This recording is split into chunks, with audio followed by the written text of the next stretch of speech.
Tobago.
Thank you. You may have your seats as we hear the playing of the security announcement.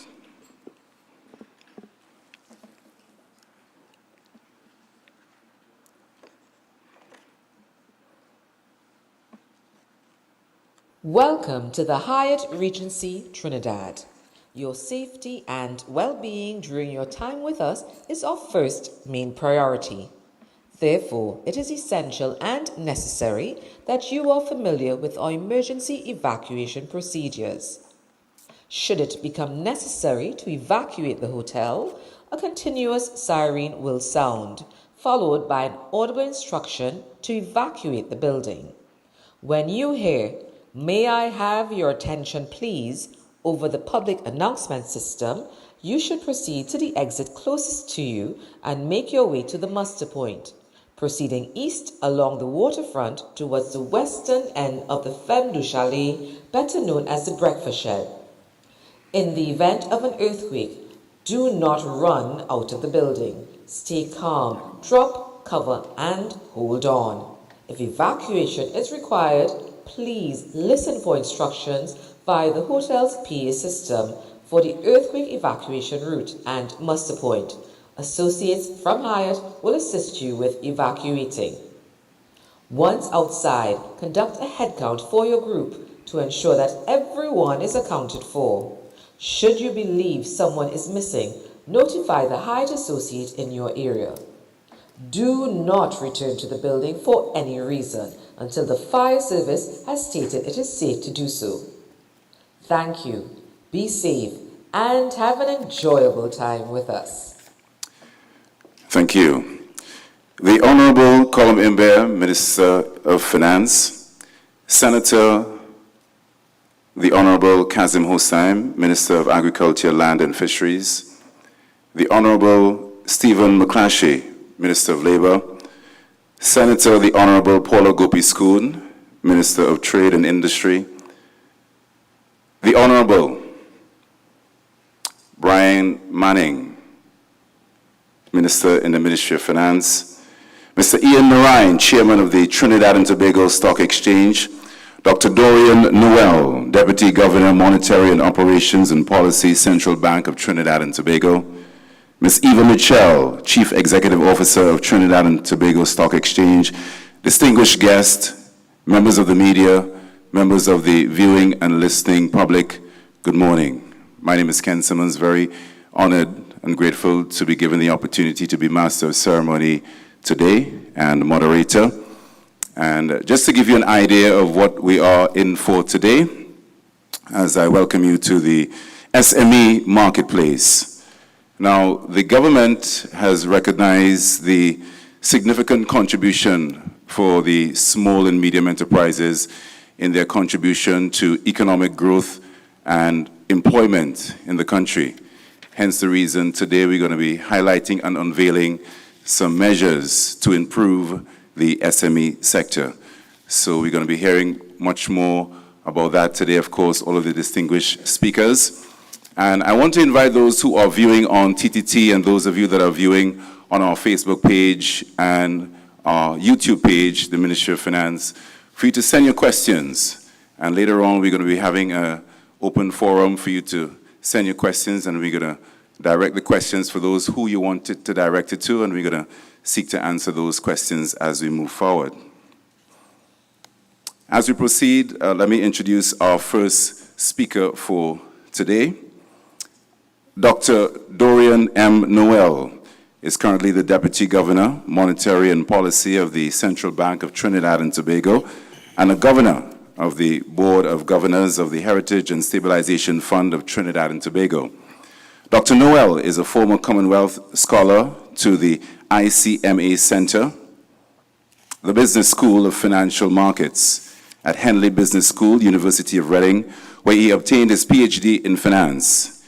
He is also a former Commonwealth Academic Fellow to the Systemic Risk Center, London School of Economics and Political Science.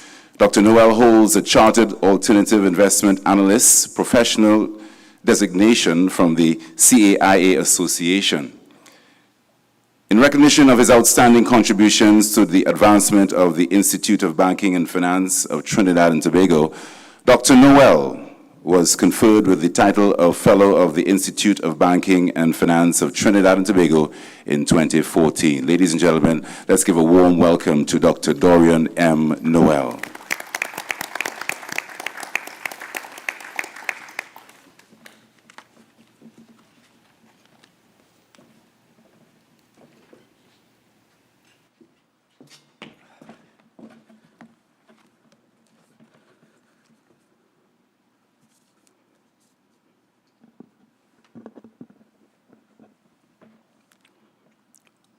The Honorable Minister,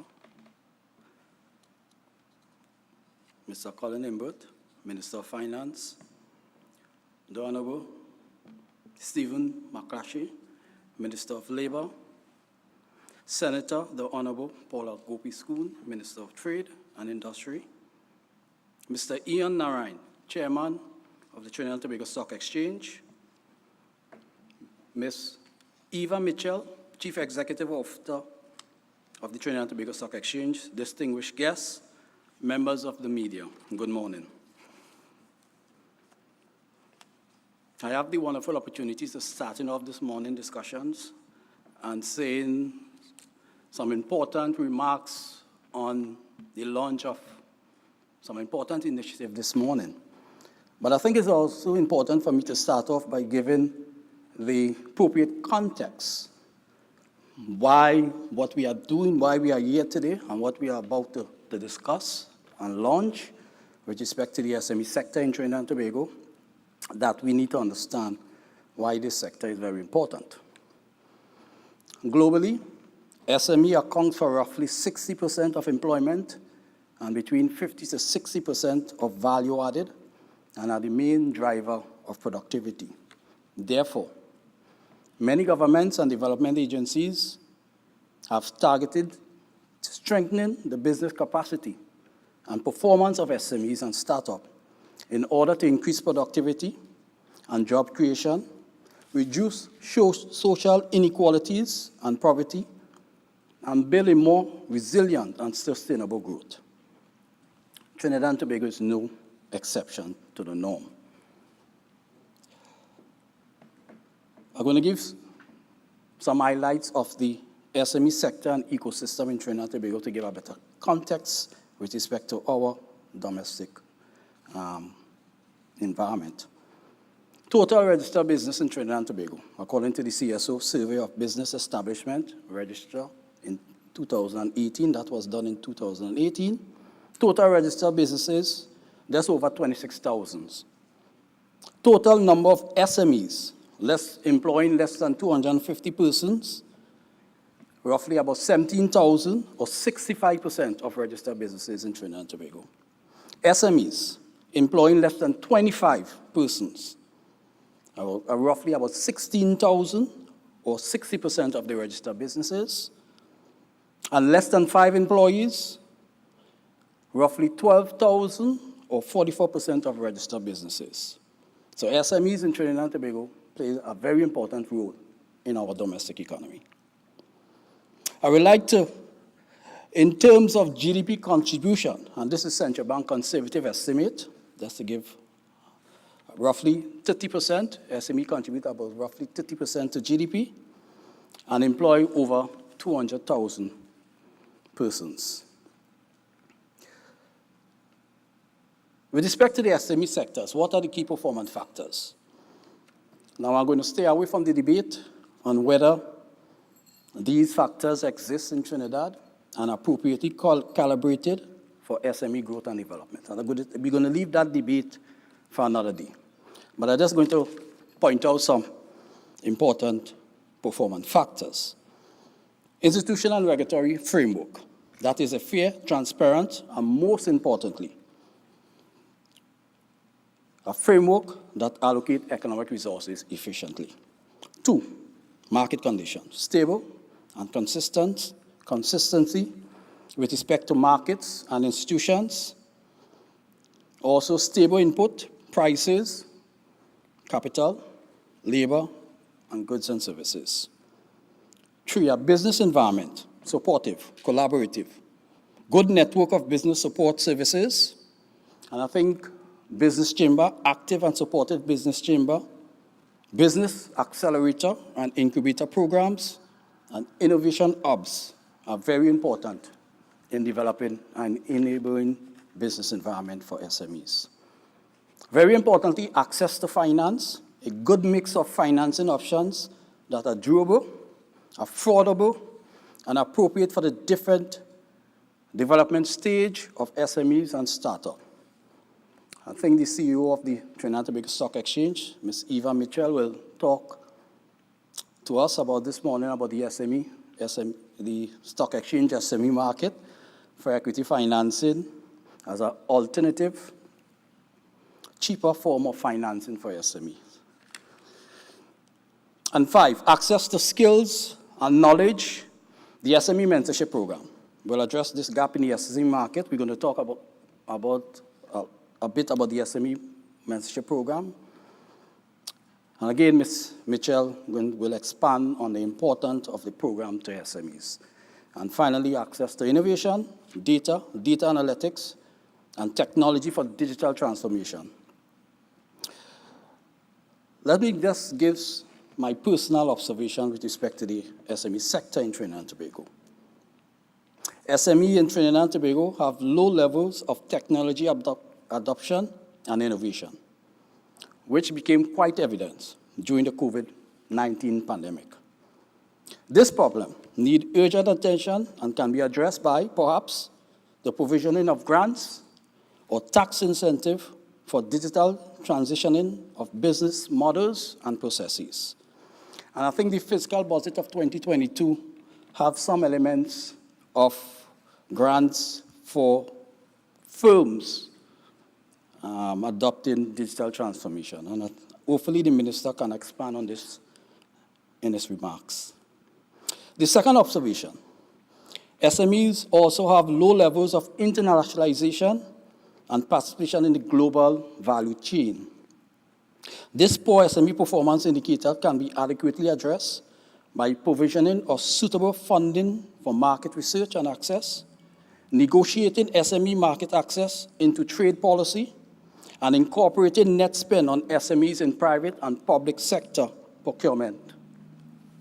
I am sure the Ministry of Trade and Industry has these policy solutions in focus. Where does the Central Bank fit in all of this with respect to the SME ecosystem? The bank has always provided, or will continue to provide, stable market conditions for firms. Our monetary and financial stability activities are carefully calibrated to, 1, ensure stable input prices of goods and services, and 2, maintain the stability and continuity of financial markets and institutions to provide credit to firms. We have also created important financial systems entities. In 1981, the Trinidad we created we play a very important role in the creation of the Trinidad and Tobago Stock Exchange. And from 1981 to 1996, the bank provided most of the resources, key staff, and financing for the full operation of the stock exchange. Last week, the Trinidad and Tobago Stock Exchange celebrated its 40th anniversary and 40 years of success. The bank is pleased that the exchange has grown to become an important strategic partner of the bank. The partnership has been strengthened by our collaboration with the Ministry of Finance on the SME Mentorship Program and the Stock Exchange SME Market for Equities. In 1983, we also play an important role in the creation of Trinidad and Tobago Unit Trust Corporation. This entity was created to mobilize household savings in order to support the financing of economic growth and development. Today, the Unit Trust has joined forces with the Ministry of Trade and Industry on a scale-up program for SMEs, utilizing its vast wealth management knowledge and expertise to provide business advisory services to SMEs in order to boost their growth and economic development. And around 1993, we also play an important role in the creation of the First Citizen Bank, which plays an important role in the SME ecosystem in providing credit and administering the government COVID-19 relief program for SMEs. Capital market development continues to be a strategic priority of the bank. Alongside monetary and financial stability, with respect to SMEs, the bank fully understands the importance of the sector to sustainable growth and employment creation. Those recognition has led the bank to partner with the Ministry of Finance and the Stock Exchange on the initiative which we're going to discuss today, we're going to launch today, as well as partner with the Inter-American Development Bank, the IDB, in 2022 on a project to map and better understand the SME sector, which we hope will help lead to the development of an appropriate SME strategy and policy for Trinidad and Tobago. What are we including to the ecosystem today? One, we are expanding the access to financing for SME with the launch or relaunching of the Trinidad and Tobago Stock Exchange SME market, which will provide more durable and cheaper financing for SME, especially if the tax incentive for listing on the market is appropriately factored into the financial decisions of firms, a form of financing that is better suited for the long-term growth and development of SMEs. Two, we are expanding the business development service available to SMEs with the SME Mentorship Program.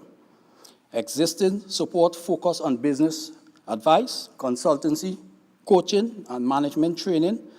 Some entities that provide these is NETCO, St. Augustine Center for Innovation and Entrepreneurship, Scale Up, a partnership between the Unit Trust Corporation and the Ministry of Trade and Industry.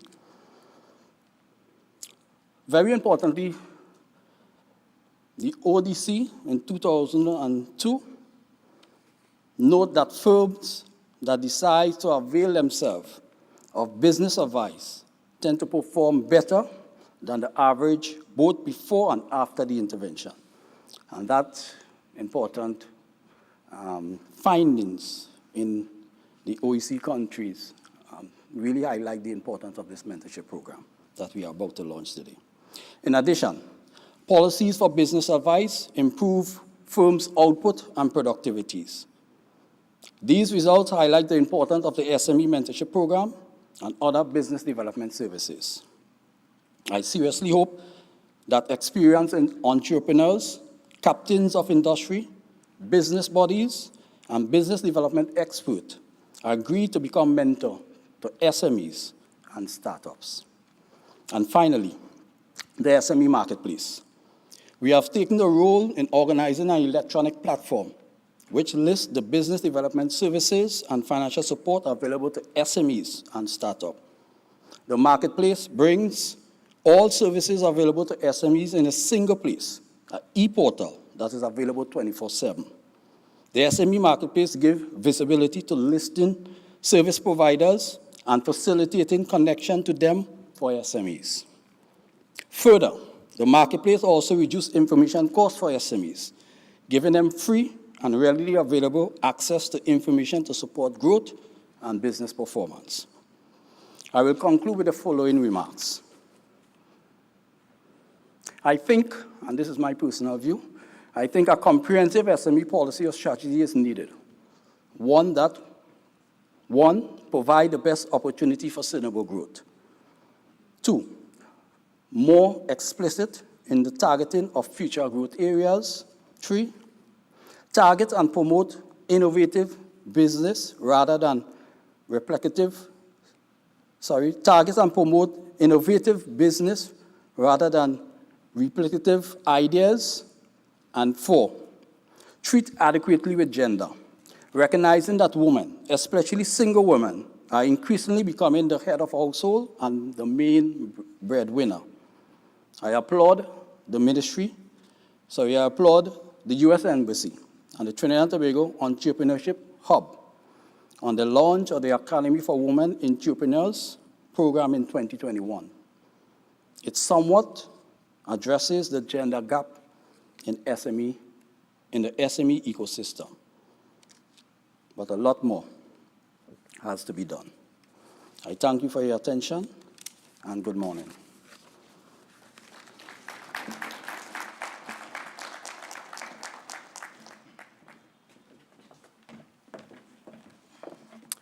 Thank you very much, Dr. Dorian Noel, the Deputy Governor, Monetary Policy of the Central Bank of Trinidad and Tobago, and the Governor of the Board of Governors of the Heritage and Stabilization Fund of Trinidad and Tobago.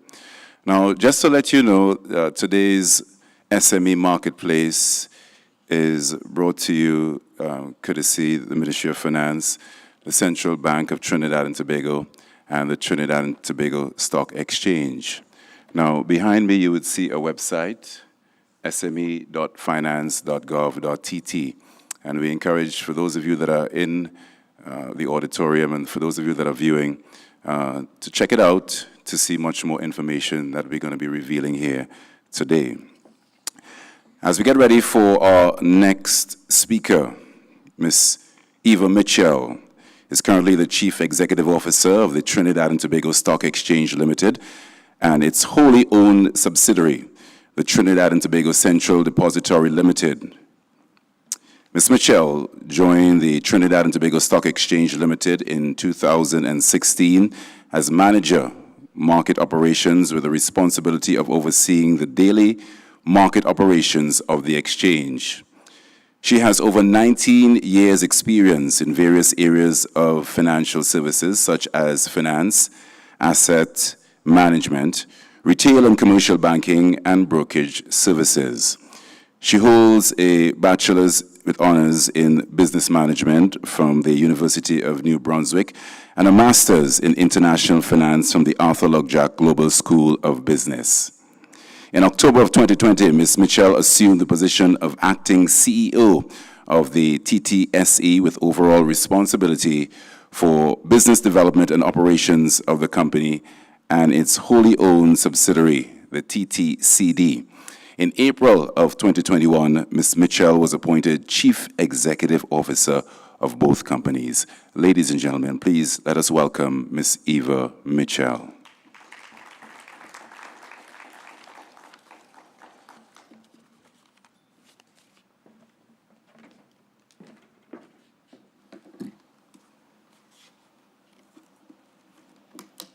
Good morning, everyone.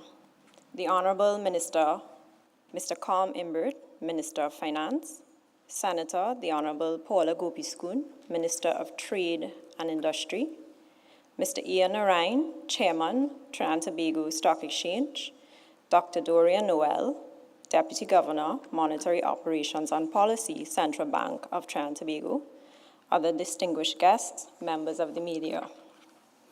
The Trinidad and Tobago Stock Exchange is delighted to be here today to be part of the SME Mentorship Program launch and to have partnered with the Ministry of Finance and the Central Bank of Trinidad and Tobago on this initiative. As we continue to celebrate a major milestone of 40 years, the TTSE recognizes that locally, regionally, and internationally, there is need for growth and development of our region through our capital markets. A stock market is instrumental and integral to economic development and financial growth. In Trinidad and Tobago, the population is getting older. Indeed, much of the Caribbean is in the same boat. The issue of persons getting invested in order to save for their retirement or to have funds available to them tomorrow is critical to everyone at a personal level. The opportunity and ultimately the next step for our capital market is to move from providing platforms to developing market activity on the platforms that we provide. This requires us to engage more with stakeholders, both existing and potential stakeholders. In the 2011 to 2012 national budget, the Minister of Finance announced plans by the government to provide small and medium enterprises with an avenue for raising funds on the local stock market in order to reduce their reliance on bank financing and provide them with an alternative source of capital to expand their business. This initiative is also intended to further develop the local capital market, which is important towards our thrust for economic diversification. It's no secret that a lot of these small businesses have a real challenge in terms of accessing capital for a number of reasons. There is a lack of collateral, there's a lack of knowledge and know-how in terms of producing a proper strategic plan and even cash flow projections. In response to this initiative, the TTSC established a market for SMEs in 2012 with the specific objective of providing a successful avenue for small and medium-sized companies to raise capital and to fulfill the considerate potential that so many of our companies have.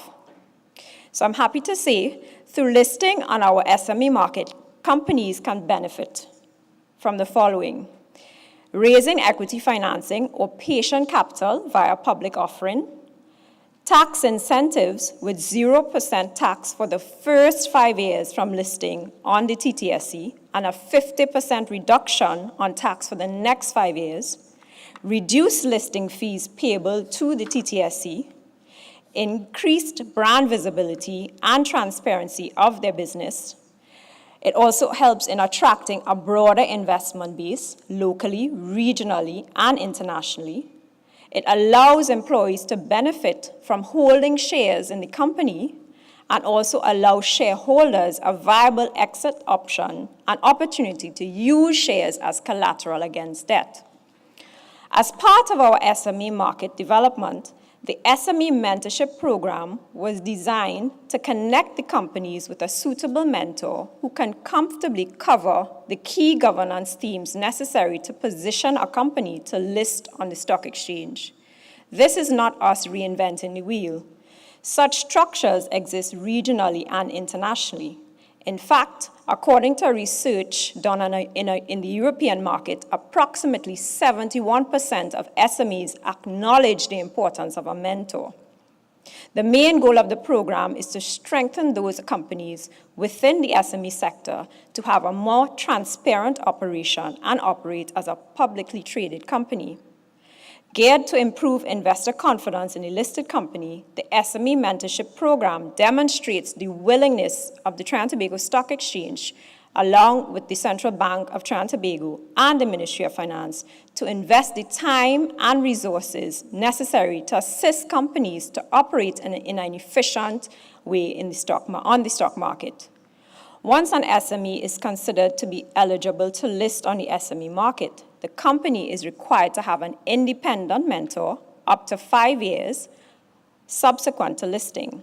After this stage, the SME company has the option of appointing an internal director or senior officer of the company to perform the functions and the responsibility of the mentor. The SME company is expected to commit time and resources to work with the mentor who would be providing guidance to the company.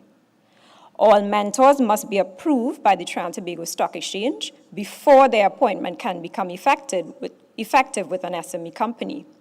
The requirement for the TTSC's approval is to evaluate the mentor's ability and capacity to guide the company in relation to compliance matters where the exchange has oversight. The SME company can propose a mentor or may select from a list of pre-approved mentors that will be available by the TTSC. Persons or entities wishing to become a mentor or select a mentor can visit the ministry's SME portal for further details and information on the SME market and mentorship program, as well as on the Stock Exchange's website. I wish to acknowledge the collaboration of the Ministry of Finance, the Central Bank of Trinidad and Tobago, and the Trinidad and Tobago Stock Exchange, and I am delighted that we are all here today to launch this initiative. My hope is that this is the beginning of much more and greater collaborative efforts. There is no more fitting context in which to continue our celebrations of our 40th anniversary than the one we have today, and one of many more to come, characterized by optimism for our prospects, a commitment to integrity, and the drive to move our local economy forward. Thank you, everyone.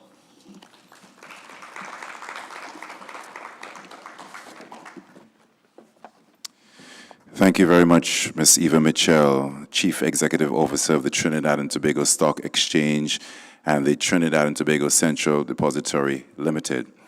Let me just remind you at the end, nearing the end of our discourse, we're going to have a Q&A. So we invite all of the listening and, of course, the viewing public at our Ministry of Finance Facebook and YouTube page. And for those of you that are viewing on TTT, to direct your questions to the Ministry of Finance Facebook page. So after our remarks and discourse, you have your say. If you need any further clarity, you can direct any one of your questions to any one of the members of the panel, and we'll do our very best to answer those questions. It's now time to introduce our featured speaker for this morning's event.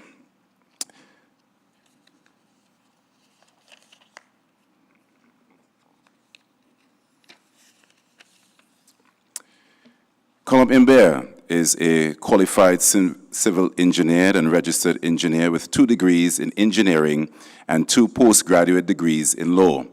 Professionally, Mr. Imbert is a member of the Chartered Institute of Arbitrators and the Energy Institute and registered with the Board of Engineering on Trinidad and Tobago. After leaving UE in 1991 to pursue a career in politics, he expanded his knowledge base from engineering into law and taxation. In 2007, he attained a Master's of Laws degree in Construction Law and Arbitration with distinction.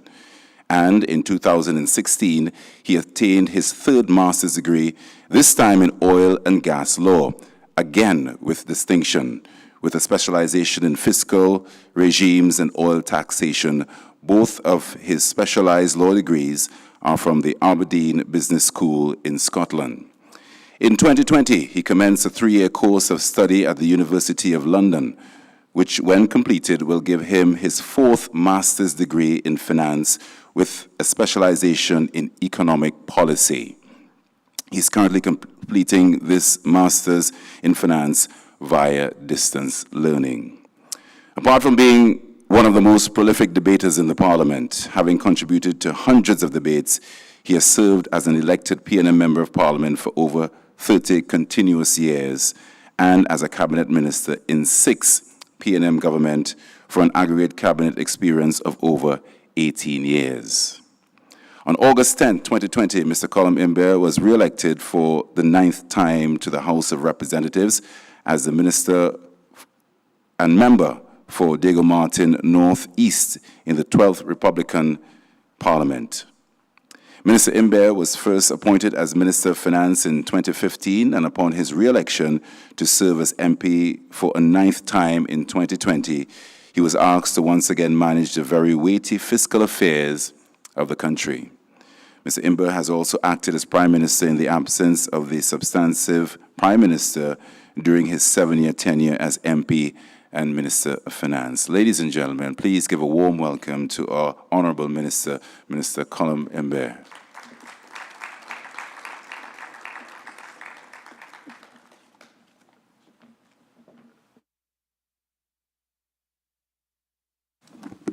Thank you very much. I will make sure you get the short version of my CV on the next occasion. My cabinet colleagues, the Minister of Trade and Industry, Senator the Honorable Paula Gopi-Schoon, and the Minister of Labor, the Honorable Stephen McClatchy. Thank you for coming. I would also like to welcome the Deputy Governor, Monetary Operations and Policy Central Bank, who you heard, Dr. Noel, the Chief Executive Officer of the Trinidad and Tobago Stock Exchange, Ms. Mitchell, and the Chairman of the Stock Exchange, Mr. Ian Narain, as well as our various guests from various chambers of commerce and other business organizations. Thank you very much for coming. This SME Mentorship Program and SME Market Place will be administered by the Trinidad and Tobago Stock Exchange. You'll have heard Ms. Mitchell give you some insight. This intervention is timely, as just last week, the Stock Exchange commemorated its 40th anniversary, and it would be remiss of me not to highlight some of the key developments of our stock exchange. Some of these include the second-tier market, introduced in 1992. In 1994, the stock exchange entered into an agreement with the exchanges of Jamaica, Barbados, and the Dominican Republic for the harmonization of the regional capital markets. In 2003, the establishment of the Trinidad and Tobago Central Depository. In 2008, the largest ever transaction so far on the stock exchange and in the English-speaking Caribbean, the Royal Bank, or RBTT, share transfer, which was valued at US $2.2 billion. 2018, the market witnessed the largest ever initial public offering with a corporate bond offering of $4 billion from the National Investment Fund Holding Company, NIF, which was oversubscribed by almost 100%, demonstrating confidence in our local securities market. The government continues to recognize the important role of the stock exchange and the important role that the exchange plays in its contribution to small and medium enterprises. We recognize that this sector has inherent challenges. You'll have heard the previous speakers talk about that, primarily in the area of acquiring financing due to a lack of proper and up-to-date documentation, poor debt repayment records, non-adherence to statutory obligations, and an inability to meet corporate governance standards. These factors lead to higher financing rates and a natural adverse impact on the profitability of the business. Some SMEs are unable to access any financing at all, and thus unable to grow and develop their businesses. In addition to limited access to finance, SMEs face numerous challenges, such as regulatory hurdles, HR and IR issues, and workforce gaps. Further, commercial banks are generally conservative, and accordingly, an alternative source of financing to loan financing is equity funding, which is what we are all about today, through public offerings or share issues on our stock market. According to a World Bank survey in 2011, access to finance presented the fourth largest obstacle faced by SMEs, with 14% of them indicating this as a major constraint, and 28% of them identifying access to finance as an issue. Further, 65% of SMEs, two-thirds, reported that investments are largely financed internally, and that is no different in Trinidad and Tobago. However, although in the initial stages of entrepreneurship, businesses usually rely on internal funds, eventually, in order to grow, small business expansion must be funded from external sources, primarily banks and other lending institutions. In 2012, the government announced its intention to work with our stock exchange to create a third tier on the exchange to provide SMEs with access to the capital market.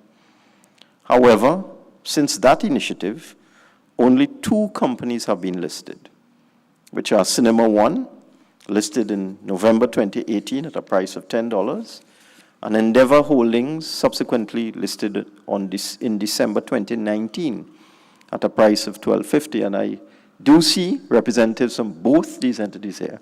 Thank you for coming. But the market response was underwhelming.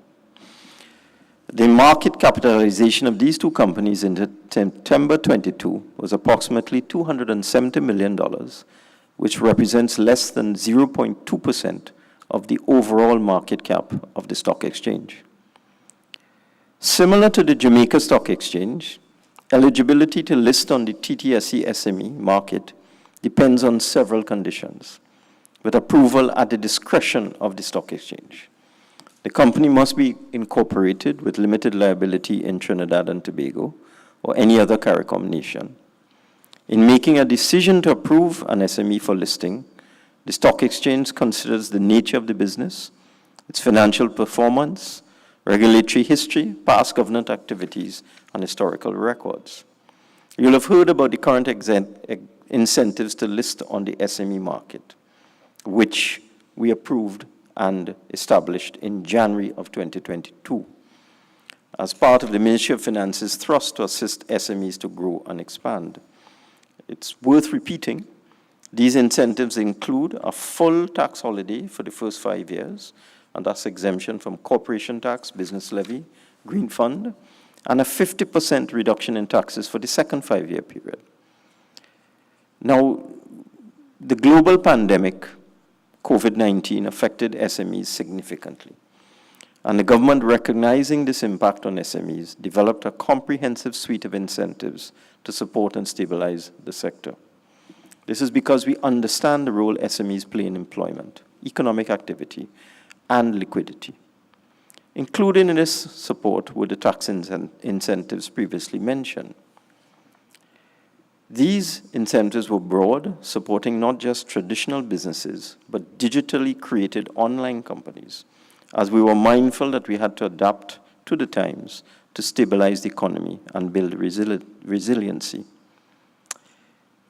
Accordingly, we established the first phase 300 million SME loan guarantee facility in March 2020 to assist SMEs in the wake of the global pandemic, and phase 2 of the loan guarantee program was refined in 2021 at the request of the SME sector, who experienced difficulty in accessing loans under phase 1. And the reasons, obvious, because of the pandemic and for other reasons, lack of discipline primarily, SMEs struggled to provide documentation such as management accounts, up-to-date audited financial statements, compliance with various other obligations, national insurance, etc. They struggled. So we gave them in local parlance what is called a BLI. We allowed SMEs to access the first guarantee loan program, well, phase 1 and phase 2, without having to be up to date for the most recent year. And we gave them a period of time to comply. Over the years, SMEs have been sustaining livelihoods, especially among women, youth, and groups in vulnerable situations. And we are focused on lowering and eliminating the barriers faced by these enterprises. There's a range of ways in which the government has provided support to SMEs, by way of training, incentives, and funding, especially at the micro level. The National Entrepreneurial Development Company, NEDCO, for example, provides training programs that range from starting and registering a business to financing and expanding it. And there are workshops dedicated to training small and micro entrepreneurs in improving their entrepreneurial skills every month. Recently, NEDCO conducted workshops on transforming businesses in a new digital environment and holds regular business advisory group sessions. NEDCO provides support for every step of the entrepreneurial journey every month. Microenterprise owners can access these programs free of charge as a sort of informal business school to retool themselves. NEDCO also provides grants to microenterprises. So you see, to become a small business owner, you must first have become a micro business owner, unless you have extraordinary access to capital. So as a government, we are providing assistance at all levels, especially the base level. Small businesses grow into medium-sized businesses, which is what the Junior Stock Exchange is essentially designed for. So coupled with this focus on training and resource development are a range of tax exemptions and tax incentives for farmers, agro-processors, and manufacturers. New businesses can enjoy tax holidays and waivers on equipment depending on the sector. Providers of digital and technical services have a 50% tax exemption. Small business owners, maxi drivers have access to a CNG loan for conversion in a new fuel-efficient environment. And these are just initiatives from the last 2 years. In fact, if I listed all the initiatives from the last 7 years, we'd be here all morning. And I will urge my colleagues, let's start publicizing this because there's so much going on that people are not aware of. Now, I spoke about the COVID-19 guaranteed loan facility. And I recognized that this facility was designed specifically to deal with the unforeseen economic impact of a global pandemic. So we decided to move to a permanent guaranteed loan facility. In partnership with commercial banks, we are introducing a new long-term guaranteed loan facility. We're providing collateral funding in the amount of $500 million to back up a new long-term loan guarantee scheme for small and medium enterprises. First Citizens Bank will manage this project in collaboration with other commercial banks. The government loan guarantees will be for up to 80% of the value of the loans for a term of up to 10 years, inclusive of a 2-year moratorium on repayments, and will focus on the non-energy sector. To ensure that SMEs have skin in the game, and thus an interest in repaying these guaranteed loans, SMEs will be required to put up 20% of the required security. We are targeting the end of November 2022, end of next month, for the launch and operationalization of this new loan facility.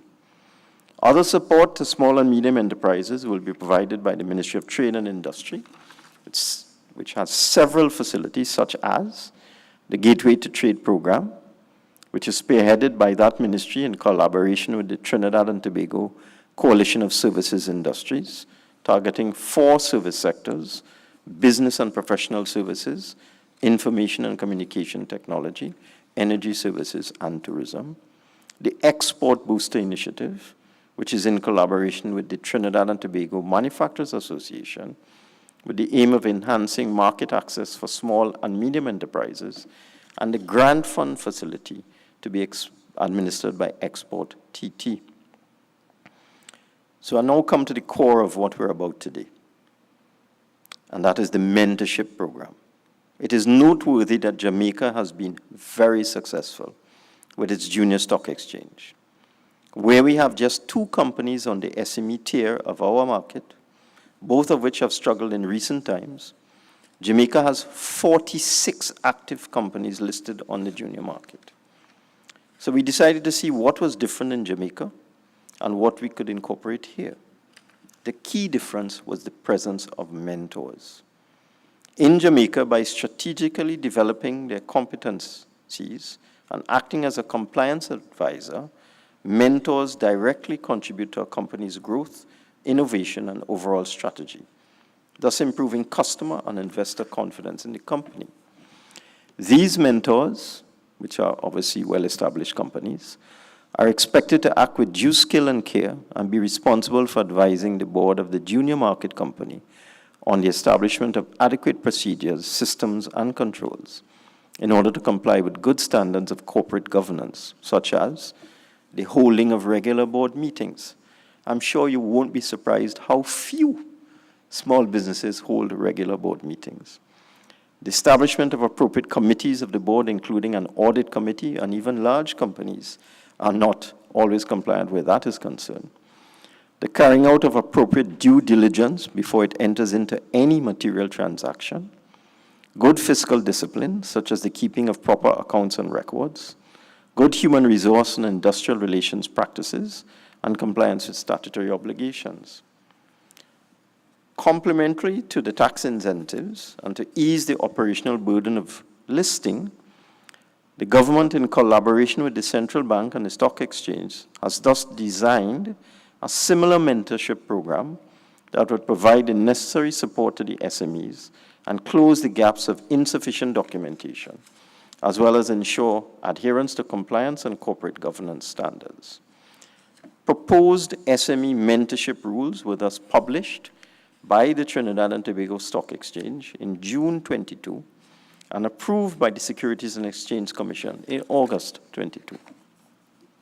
As the CEO has said, this SME mentorship program demonstrates the willingness of the stock exchange to work with the government to invest the time and resources necessary to assist companies to operate efficiently on our stock market.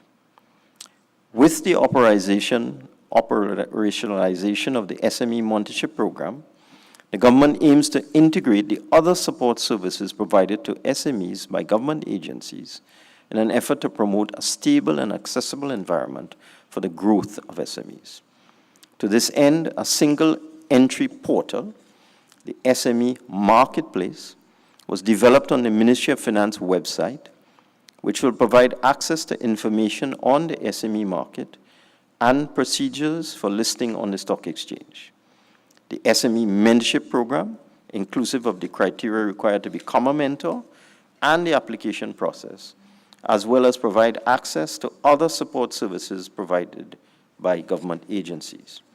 The portal will also provide 24/7 online access, connecting SMEs with business support products and services currently offered by various public and private sector entities.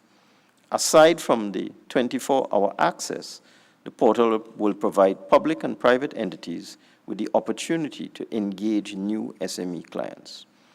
The overall objective is to create an environment via various programs to grow and expand our small and medium enterprise sector by increasing access to traditional and new export markets, enhancing the capacity and competitiveness of firms in the non-energy manufacturing sector, attracting investors through the creation of new economic spaces and development of a modern regulatory framework, and continuing to facilitate improvements in the ease of doing business in Trinidad and Tobago.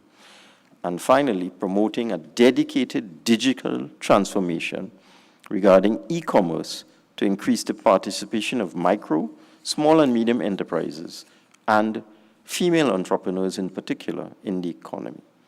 This entire suite of programs, which is geared towards the SME sector, is expected to strengthen its governance structure, sharpen its competitiveness, and contribute to the expansion of the non-energy sector.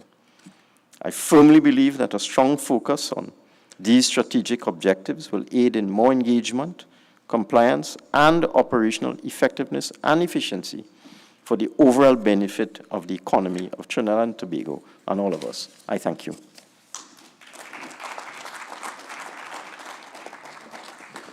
Thank you very much, Honorable Minister of Finance, Colum Imber. So we've heard some good news for those in the small and medium enterprises sector. Some good news indeed. We've heard contributions from Dr. Dorian Noel, Ms. Eva Mitchell, and of course, just of recent, the Honorable Minister of Finance, Colum Imber. So as promised, it's now time for you to field your questions to any one of the members of the panel here today. We invite the members of the media. You can ask your questions for those of you that are seated in the auditorium. And for those of you that are viewing and listening on our Facebook page and YouTube, the Ministry of Finance, okay? Make sure to post your questions, direct your questions to the Ministry of Finance Facebook page. And once we get to it, we're going to make sure to direct the question to who you want it directed to, okay? So at this time, we invite members of the media, those that are seated here and those who are viewing, to ask your questions to any one of the members of the panel. All right, so we have one question coming in. How exactly do the tax incentives work? When do they become applicable to the business? I don't know if anyone can... That's simple. Are you all hearing me through this microphone? Yes? As soon as you meet the requirements and you list on the Junior Stock Exchange SME tier, that's it. Tax incentives become immediately applicable. Okay. So it has to do, not new, just, so those of who are existing SME, for those in small and medium, is not just for new people who are coming into that particular sector? Existing and new. Okay, great. Excellent. All right, so any other questions? Yes. Yes, can you come to the microphone, please? Thank you. This question is for Eva. How do you become a mentor? Wait, one second. Can you make sure that the microphone is on? Thank you. That's a good question. All right, we're hearing you now. Go ahead. Testing 1, 2. It's on. Eva, how you become, what is the framework or the structure to become a mentor under the framework program? Sure. So mentors that are interested in being approved. Can we have Miss Eva's Mitchell microphone turned on and up? Thank you. Hello? Hold on.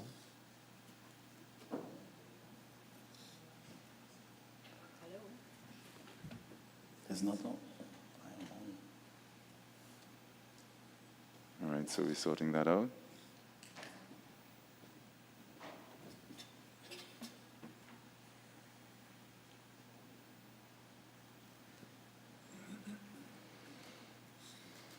All right, so it should be good now? Yes? Hello? Hello? In the absence, do we have a cordless mic very quickly to? Should I stand? Yeah, sure. Go to the podium. All right, so there is an application process. Should I turn this off? It's working now. There is an application process. In order for you to qualify for that process, a pre-screening will be done, and the pre-screening will be based on a fit and proper assessment that's done at the stock exchange. Once you qualify for that fit and proper, your application then goes and it's scored into different categories, right? There is an internal committee that's set up to score your application based on certain criteria and certain categories. Once it meets that management approval process, once it is approved by the internal committee, it then goes to the board, and the board will give its final approval. All right, but you have to qualify in the same way that you have to qualify for a fit and proper with the SEC or let's say with the central bank. There is a fit and proper assessment that is done to ensure that the mentor is suitable for advising the company, not just from a business perspective, but also from a governance perspective. So, yeah. Yes, all right. Yeah. Thank you, Ms. Mitchell. Any other questions? All right, so we got one. How do I know if my business qualifies as a small or medium business?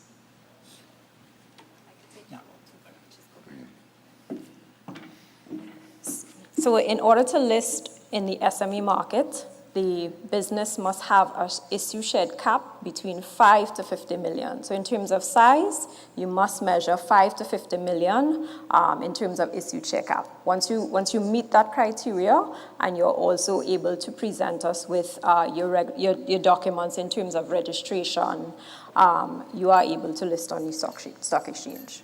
Okay, all right. Thank you very much. Yes. Yes, sir. Can you identify yourself? And yes, Ryan Hamilton Davis, Trinidad Newsday. Thank you very much, very much.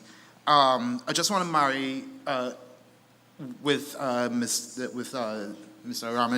Ramesh's question, especially considering that fit and proper process. What is exactly the criteria to fit and proper? How do you connect the SME to their mentor? That's one question. And second, I'm really glad the minister mentioned that there was only 2 SMEs in the stock exchange. My second question would be, how come?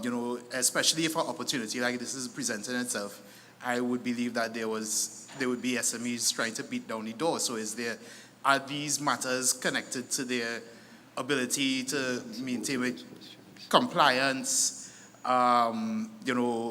Financing issues. What kept the SME sector from the stock exchange? Okay, I'll handle those 2 questions. And thank you very much, Ryan, for coming to our functions and asking multiple questions, as you always do. The first one is a little complicated. There are rules that have been published with respect to what constitutes fit and proper. I prefer you take a look at that rather than us go into detail on that. The reason why SMEs are not on the exchange is we are launching the mentorship program today. You see, we looked around the world in the regular meetings that I have with the central bank. One of the issues that I kept looking at was access to credit and the increase in the provision of credit by the commercial banking sector to businesses. And I noticed that it was fairly static. So we looked and we thought, well, what can we do? And I mean, you don't need to be a rocket scientist to figure out that small businesses, their biggest problem, or one of the biggest problems, is financing. And they can't get financing for a number of reasons. I've already elaborated it. So we looked around the world and we saw the Jamaica stock market with 46 small businesses actively trading. And we thought, well, what's the difference? I've said this in my speech, and the reason is the mentorship. And you need an established, successful, disciplined company to teach the small enterprise that's coming on how to develop into a disciplined, larger company. So the mentor will, some of the things I said there, they may seem obvious. Holding of regular board meetings, having an audit committee, a compensation committee, following proper human resource and industrial relations practices, doing proper due diligence before you make an investment decision. A lot of small businesses operate from day to day. They're marginal businesses. So the reason why, what we found in Jamaica is when one of these successful established companies takes a small business, a fledgling small business under its wing and coaches it and teaches it, that's when you get a vibrant sector. So far we've had 2 companies and that's it. It's not easy because when you go onto the stock market, you have to expose your business to everybody. There are shareholders meetings. You have to answer questions. If you're a private company, that's your personal and private business. But once you list on the stock exchange, you now have to open up yourself to the entire shareholder base. So that's the reason. Okay? All right, that answered your question? Okay. You have another one? True to form?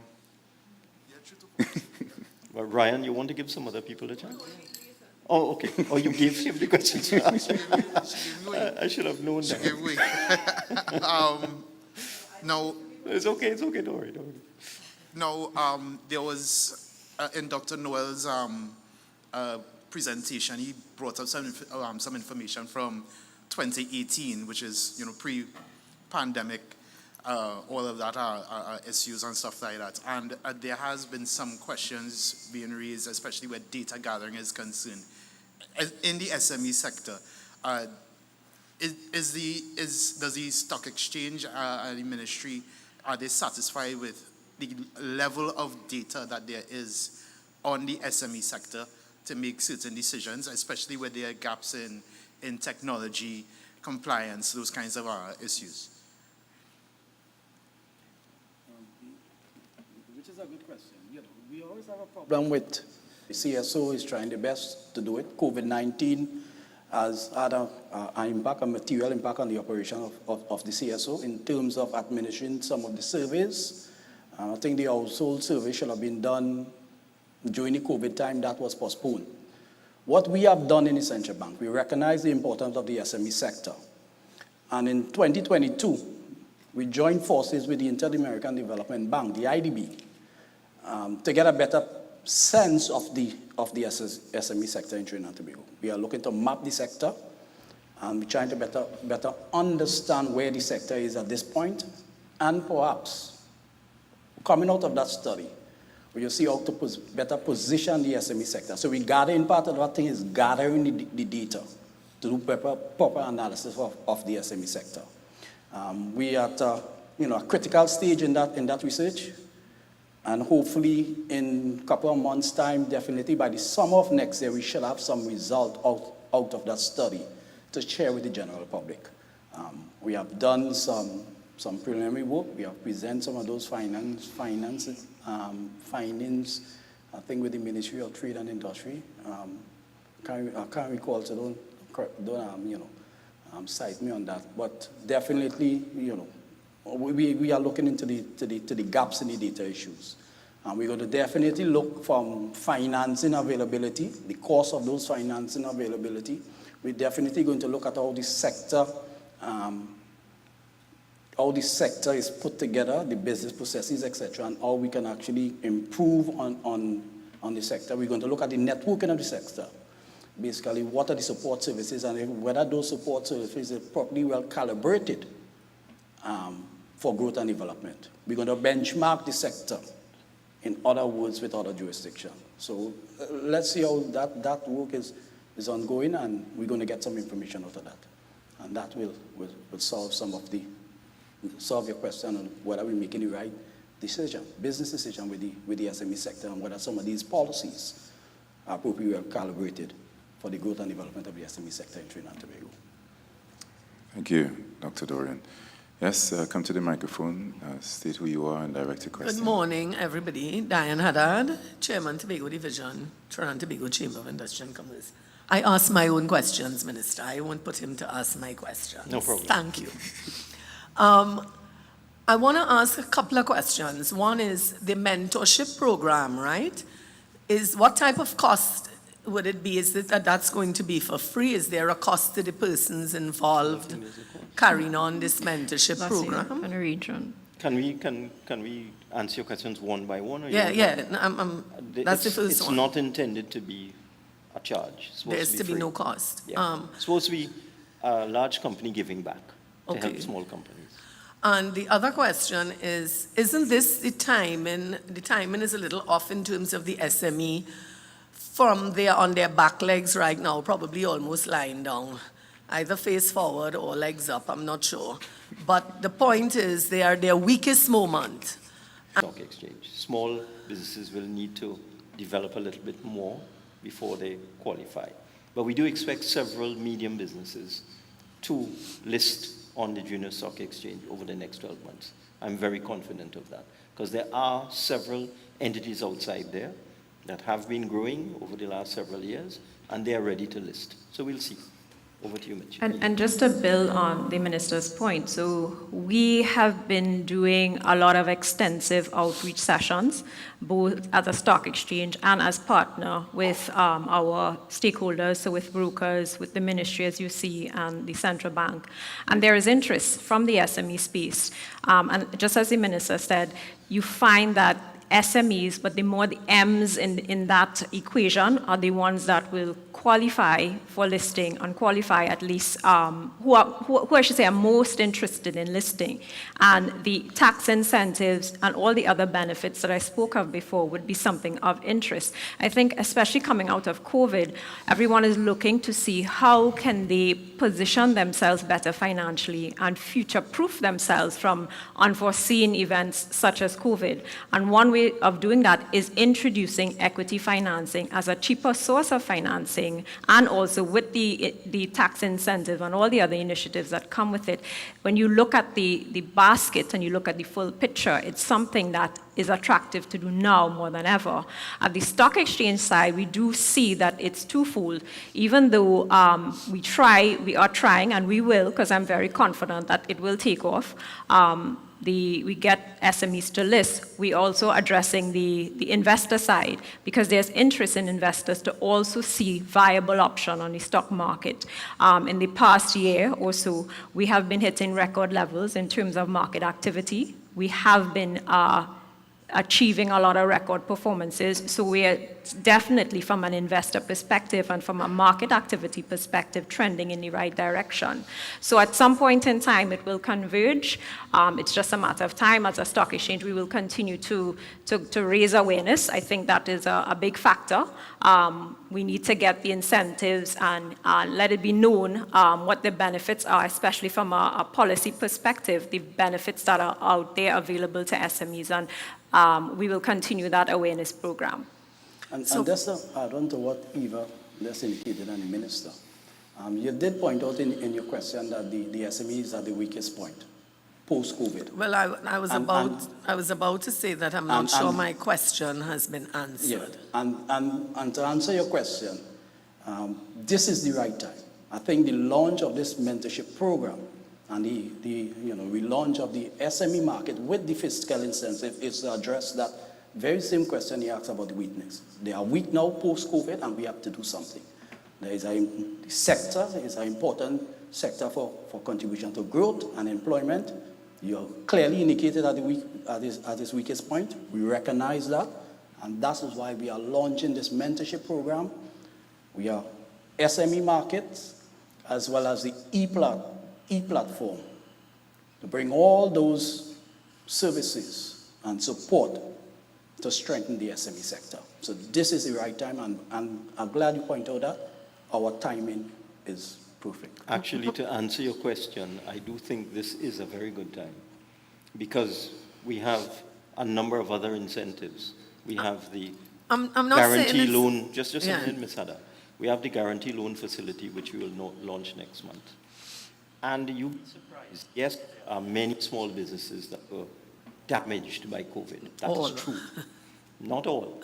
There are many small and medium enterprises that are doing very well. And we have already had significant interest from people who intend to list. So I think this is an excellent time to do it. In fact, we should have done this before. We should have had this mentorship program because that's the key. It's not just launching a junior stock exchange. That's been around for a while. That's been around since 2012. But we haven't had much interest, so we had to find out what is the problem. And the problem, one of the solutions to the problem, is to get a successful business to mentor an emerging small business. So I think we're actually a little late rather than this not being a good time. This is a very good time. And my last question, the factor of trust in terms of the persons coming in as the mentors, that would be a massive question, I would imagine. That's a very good point. In fact, when I was editing my speech, there was a whole section on that, but I didn't want to talk for too long. One of the things that the mentor has to prove is a lack of a conflict of interest in terms of taking over the business of the small enterprise, not treating the small enterprise in its best interest. That is an issue, and that is something that will be looked at in determining whether a company is a good mentor or may not be a good mentor. The whole question of trust. Thank And you. just to add on to what the minister indicated. In the mentorship rules, there will be reporting requirements both on the mentor as with the SME on the performance of the mentor. So let's keep that in mind.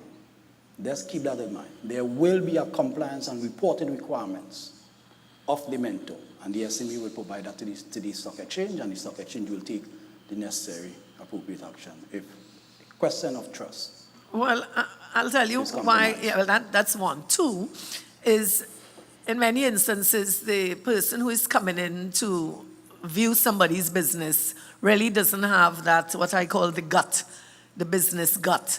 And so being paid a salary and being in a secure position is very easy to sit and diagnose and post-mortem and talk. Yeah. But when it gets down to the real meat, entrepreneurs have something different about them that makes them who they are. So I know that that in itself would be where the rubber could hit the road, or it can have a mismatch. So Well, we'd see, but this is something that has worked all over the world. Thank you very much. Good morning, all. Ian Ryan, Chairman of the Trinidad and Tobago Stock Exchange. In terms of the question of trust and mentorship, there is a mechanism in place to allow for, if you have a mentor that you would like to work with, so there is the approval process that comes through the stock exchange, but you simply just volunteer this person as your mentor. And then, so it deals with that issue of trust. So you can choose your mentors subject to them being appropriately qualified. To answer your question, your first question in relation to timing and value, there's something that we say in investing that it's always a good time. And I understand the point that you're making where post-COVID, a company's valuation is probably going to be at its lowest, right? But then when you understand that investing is forward-looking, and when you factor in the tax incentives that the government is providing, and you factor those things into a projection, you will actually see a better valuation for your business. And in that context as well, you don't have to list your entire business to go on the stock exchange. You list a part. You gain financing, you take advantage of the tax incentives, and the value of your business grows. And then you can list an additional amount again. Just as if you look at it on the first-day market, the way the government handled it with First Citizens. 9 years ago, it was 100% owned. And bit by bit, they are put onto the market. They now own, I think it's 60-something%. But the point is, you take advantage of the valuation opportunity at a point in time. So it isn't something that has to happen instantaneously. Now, what kind of time frame do you look at that this process will take place? Time frame to list? Assuming that things are more or less in order with a company. This is the time frame to list, or is it the... To get the process. Again, as you say, the assumption is that the company is ready, and I think the Minister and CEO spoke about, companies in the M space being almost ready. In that kind of a context, you would say 6 months to 9 months with regulatory approvals. Yeah. Thank you. Thank you, Ian. And that's a point I actually need to emphasize. SMEs can choose their own mentors. The mentors, of course, have to qualify. They have to meet your criteria, but you can pick somebody that you trust. So apart from the list that would be available on the exchange's website, the list of approved mentors, as Mr. Narayan said, you can choose your mentor. You forward that mentor to us with this application process, and it goes through the same review process as I explained before. Once they approve, we can appoint them, and you can work with that mentor going forward. And there's something else before this gentleman asks a question. Don't underestimate the value of the tax holiday. It's not just corporation tax. It's also green fund and business levy. And for many small businesses, because they're not making profit or not declaring profit, all they pay is green fund and business levy, and that's a real problem for some small businesses. So don't underestimate that, the advantage of having a 5-year tax holiday. Yes, sir. Right, so good morning to everyone. Sorry. Brian Jara, Cinema One Chairman. I'd like to first of all commend the honorable ministers that are here today, the Central Bank Governor and the TTSC for the pioneering role that you've all played in trying to get us to the next level. I'd specifically like to highlight, I guess, what the Deputy Governor said in terms of the contribution that the SME sector plays. The 30% is indicative of what could be closer to 70% in major large markets like the US.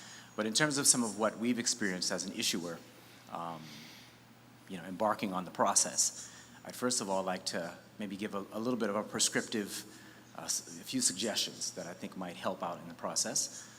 Not in any particular order, but one would certainly be harmonization of TTSEC and TTSE rules. I think that process does create a little bit of a gap for some small issuers to come to market and then realize that there are separate sets of rules for one entity and a separate set of rules for another entity. So that's one suggestion. Another one would be that the requirement for 5 years of audited financial statements maybe be reduced to 3. I think you may run the risk of, certainly if you're looking at innovative sectors and being able to get companies that are, basically the garage.com types that really have very little but a cool idea that they've implemented, a fintech, they're not going to have audited financial statements for 5 years. So looking at a 3-year time horizon, I think, is a huge plus there. Another one would be IFRS for SMEs. I think that's one that we got stuck with in the very beginning. We got all of our approvals as IFRS for SMEs to then find out after listing that you really need full IFRS. And it's an extra process, which takes a little longer and ultimately cost us, a few tens of thousands of dollars for being late with our first year of financing, of filings of audited financial statements. So I think that's also one that perhaps could add some value and help to expedite the process. And then you get to, I think, a really huge one, which is what happens when you take that risk, you roll the dice, and you say, I'm going to list. I think one of the key things that a lot of issuers face is that uncertainty around what's the level of market appetite going to be for my particular security.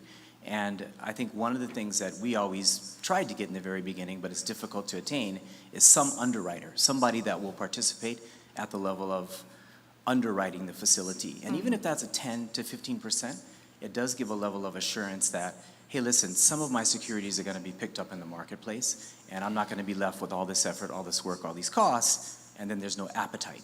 Yeah. And I certainly think that with the benefit of, you know, perhaps the Heritage and Stabilization Fund, I mean, there's different kinds of funds. We have the champions of you know, good governance and macroeconomic policy on the stage. But I do think if you look at developed markets, you know, I grew up in Southern California, and all of the great innovation happening there is funded by the pension funds. The pension funds really provide a huge catalyst towards growth of those, you know, the next Facebook, Twitter, et cetera, et cetera. So I don't want to underestimate the value that, you know, large pension funds, et cetera, can play in really catalyzing the SME market. And finally, on the issue of really what is the topic today, harmonizing, well, not harmonizing, but trying to provide this mentorship.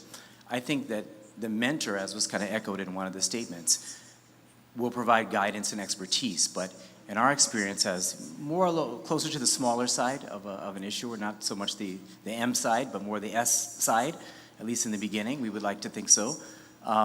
It's really about resourcing and making sure that you have enough competent people on your team to be able to handle the compliance issues, et cetera, et cetera. And in many cases, I'm sure, many SMEs just won't have that benefit.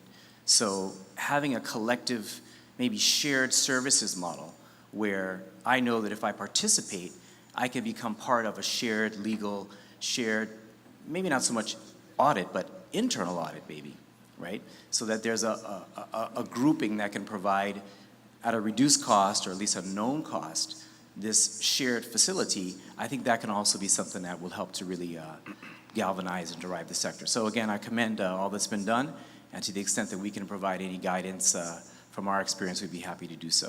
Thank you very much. Well, Mr. Jara, Thank I'd you. like you to put all of that in writing, please. Thank you very And have a much. serious discussion with the Minister of Trade about it as well. We'll do what we can at our end from finance, but there's a lot of, many of the matters you raised are the business of the Ministry of Trade and the entities that they are developing, the various companies that they are developing. So please put that in writing. Thank you very much. Yes, indeed, we I welcome. just want to comment on some of the comments that Mr. Jara made. So first things first, we try to, as best as possible, harmonize our rules with the Securities Act, which is administered by the TTSCC. We actually in a very live round of update to our rules so that it is even more harmonized.